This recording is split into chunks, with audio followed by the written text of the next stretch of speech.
There's different things that VectorWorks includes, and a lot of them are simple, but they're not necessarily out in front of you. They're not in the help file. If they're in the help file, maybe they're not spelled out in a way you can easily understand them for your workflow.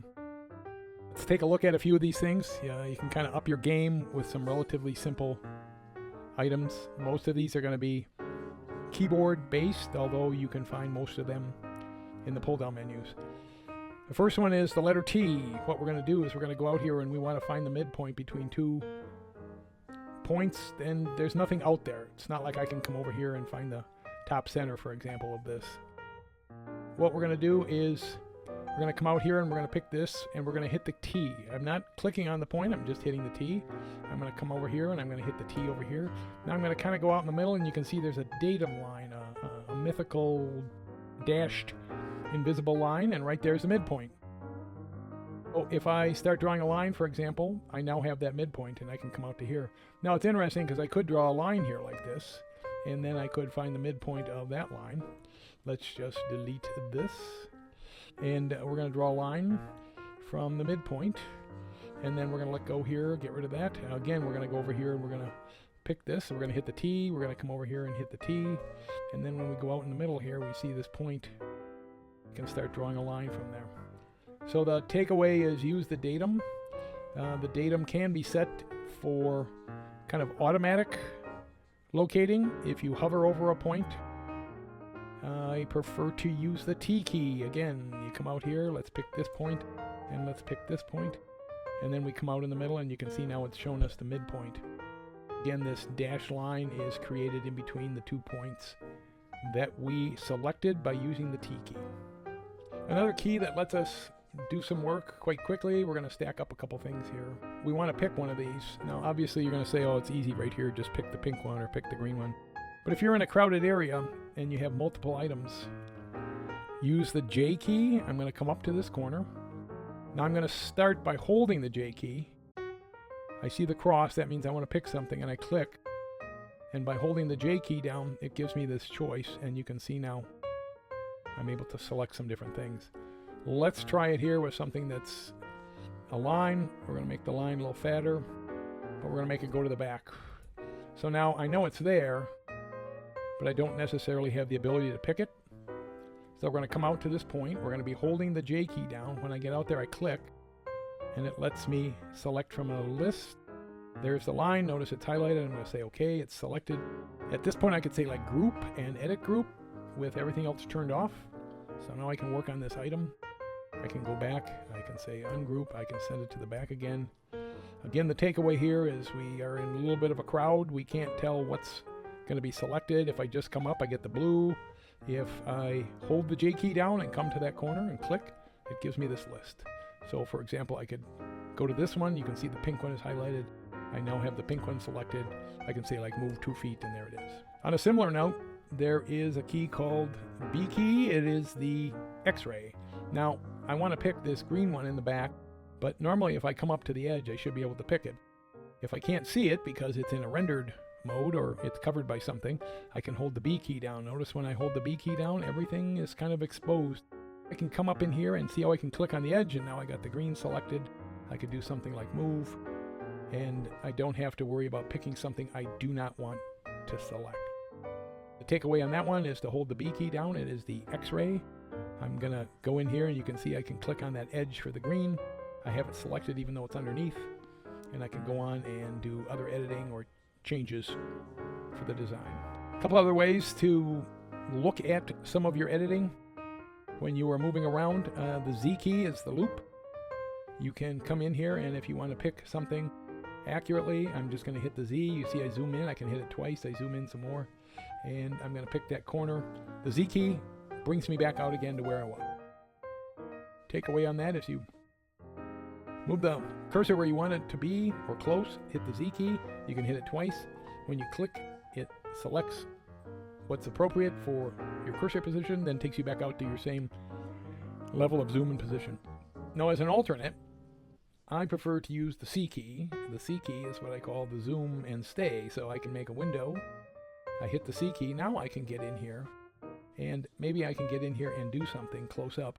And then if I want to, I can use Command 2 on the keyboard to zoom back out again, or Command 1 to zoom in again, or you can pan left and right, up and down, depending on the kind of mouse or trackpad you use. And the takeaway is the Z key lets you zoom in. If you are close to something, it zooms in on that point. As soon as you do something, for example, click, it takes you back out again. As an alternate, use the C key. It makes a little window with the magnifying glass. You have to kind of go back to what you were doing, but you stay zoomed in. You stay at a close proximity, especially functional, useful, etc. if you are in a crowded area and you need to pick something specific. One of the easy ways to move yourself to look at something is to use Command 6. Let's move this one so it's almost out of our field, but if we use Command 6 now from the keyboard, which is Fit to Objects, it takes us to that selected item and it sets it in the middle of the screen. Again, you can use Command 2 or Command 1 to zoom in and out. If you don't have anything selected, or if you double click on the X, double clicking the X is like deselecting all. Now I'm going to use the same command, Command 6, and now it zooms to the extents. So we can look at everything in the drawing. In Command 6, if an item is selected, it takes you to where that item is and centers it. Then keyboard command number 2, Command 2, or Command 1 will zoom in and out. If nothing's selected, or if you deselect all by hitting the X key twice, then Command 6 is zoom extents. So the same, Command 6, keyboard shortcut. If an item selected is fit to item, zoom to item, and if nothing's selected, or if you deselect first, it's zoom to extents or zoom to all. One of the ways you have learned to select, I assume, is to make a marquee, a box around everything. Sometimes you want to select something and you already have an item selected. Now if I make a box around these items, you notice it keeps this item selected. But if I have this selected and I really want to select the other two, you would then need to do a box like this, or an easy way is to Shift and marquee. You notice it deselected the item that already was selected and it selected the opposite selection set. So let's look at that again. You have an item selected already. If you make a marquee, if you make a window around it with the selection tool, your cursor, your pointer, your mouse, you end up with everything selected that was inside of the marquee. This item's already selected. I make a box, they're all selected now. If nothing's selected and I make a box around everything, then they're all selected. But if I hold down the Shift and I have one item selected, everything in the marquee that is not selected is now selected. Everything inside the marquee that was selected is now deselected. So it's a good way to get the opposite selection set in a group of items. You also know that holding the Option key down, you can cross some items. Notice I didn't make a box around these two, but they're now selected. Again, I hold down the Option key and I make a marquee across some items. Anything I crossed is now selected.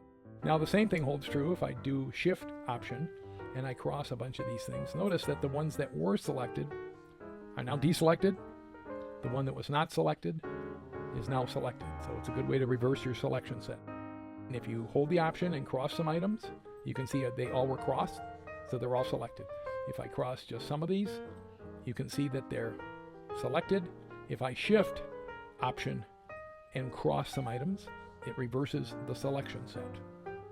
Befuddles people a bit is the boomerang tool. Now the boomerang tool, for example, would be I'm drawing a line, I could start drawing a line. I'm drawing double lines. Let's just leave it at that. If I hold down the boomerang tool, I can move and I go right back to where I was. I can click. So in the case of, for example, I'm zoomed in close, I start drawing double lines, I hold down the boomerang, I'm going to move till I get to a different point, I let go, and now I'm back to where I was drawing. So you can see I did not have to zoom, I did not have to stop, I did not have to zoom out. Another thing that's possible is to use the boomerang and select a different tool. I have something that's rotated, and what I want to do is to draw an item where I'm going to start, and we're going to draw a square, a rectangle, and we're referencing this, but we want to reference something that we can't see. So I'm going to hold down the boomerang, but I don't want to pan. I want to fly over. So I'm clicking on the fly over tool. I can now get to the back side here. And when I let go, there's my rectangle I was drawing, and I now have the chance to come and reference this back corner. So what's the takeaway? The takeaway is that people think the boomerang is only for when they need to pan. So here's the boomerang. I can pan, but I can also go to the tool menu, pick the flyover tool. You see the icon come up for it. And then when I let go of the boomerang tool, I now have the ability to click and reference this point that was on the backside. So the boomerang is holding down the space bar, and by default you get pan like this, but as an option you can go pick a tool such as the flyover, and when you let go of the space bar you're back to where you were working. Sometimes you are working and you get to a point where you're editing something and then you go to a different view and you can't see what was going on. You can always use the previous view and it takes you right back where you were.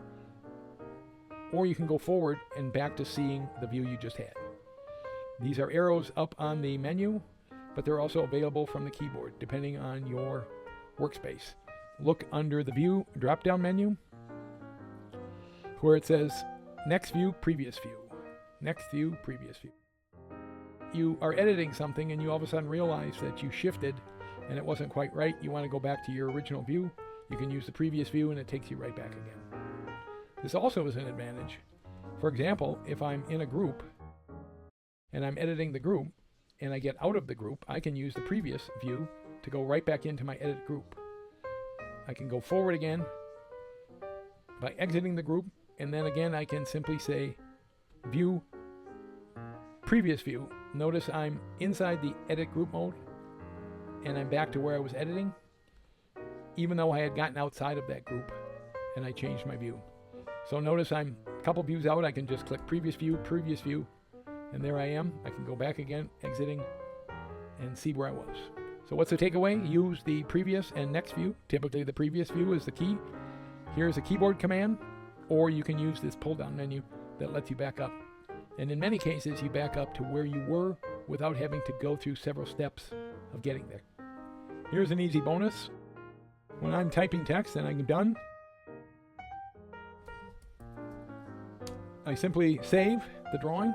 It takes me out of the edit text mode, gives me back the cursor, the selection tool, and it saves the drawing. You're editing some text, and you simply say save, and it takes you out of the editing mode, puts you back in the selection cursor mode, and saves the drawing. So what's the takeaway on all this? You can up your game with some of the simplest things by using keyboard shortcuts. There's many that you already know. Things like Command S for save, copy, paste, things that are across the board for most applications. But then there are ones specific to VectorWorks. It is a benefit to use your left hand to execute keyboard shortcuts. Sometimes these keyboard shortcuts are quite simple, such as the T key for setting a datum or the J key for secondary selection in a crowded environment. Take your time. Try a couple as a test, and then when you really need them, they'll be a benefit to your workflow. There's many ways to draw in VectorWorks. That's how I drew it. Thanks for watching.